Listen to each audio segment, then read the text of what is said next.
Chapter 2.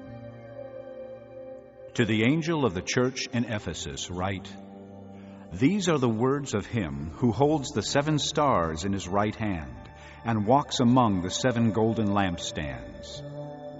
I know your deeds, your hard work, and your perseverance. I know that you cannot tolerate wicked men, that you have tested those who claim to be apostles but are not, and have found them false. You have persevered and have endured hardships for my name, and have not grown weary. Yet I hold this against you. You have forsaken your first love. Remember the height from which you have fallen. Repent and do the things you did at first. If you do not repent, I will come to you and remove your lampstand from its place. But you have this in your favor. You hate the practices of the Nicolaitans, which I also hate. He who has an ear, let him hear what the Spirit says to the churches. To him who overcomes, I will give the right to eat from the tree of life, which is in the paradise of God. To the angel of the church in Smyrna write, These are the words of him who is the first and the last, who died and came to life again. I know your afflictions and your poverty, yet you are rich. I know the slander of those who say they are Jews and are not, but are a synagogue of Satan.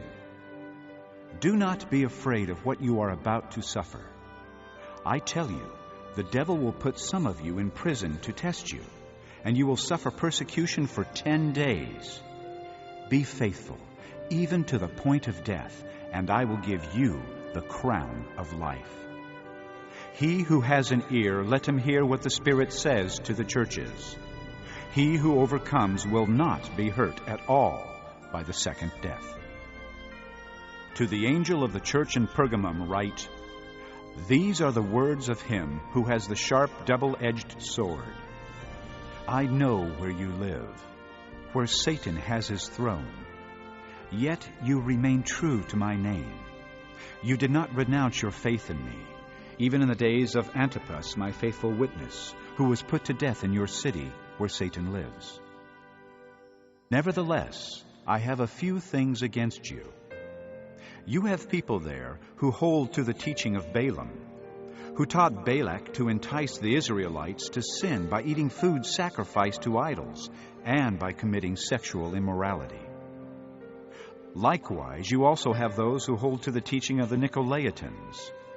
Repent, therefore, otherwise I will soon come to you and will fight against them with the sword of my mouth. He who has an ear, let him hear what the Spirit says to the churches. To him who overcomes, I will give some of the hidden manna. I will also give him a white stone with a new name written on it, known only to him who receives it. To the angel of the church in Thyatira write, These are the words of the Son of God, whose eyes are like blazing fire, and whose feet are like burnished bronze. I know your deeds, your love and faith, your service and perseverance, and that you are now doing more than you did at first. Nevertheless, I have this against you. You tolerate that woman Jezebel, who calls herself a prophetess. By her teaching, she misleads my servants into sexual immorality and the eating of food sacrificed to idols. I have given her time to repent of her immorality, but she is unwilling. So I will cast her on a bed of suffering, and I will make those who commit adultery with her suffer intensely, unless they repent of her ways. I will strike her children dead. Then all the churches will know that I am he who searches hearts and minds, and I will repay each of you according to your deeds. Now, I say to the rest of you in Thyatira, to you who do not hold to her teaching and have not learned Satan's so-called deep secrets, I will not impose any other burden on you. Only hold on to what you have until I come. To him who overcomes and does my will to the end, I will give authority over the nations. He will rule them with an iron scepter. He will dash them to pieces like pottery, just as I have received authority from my Father. I will also give him the morning star. He who has an ear, let him hear what the Spirit says to the churches.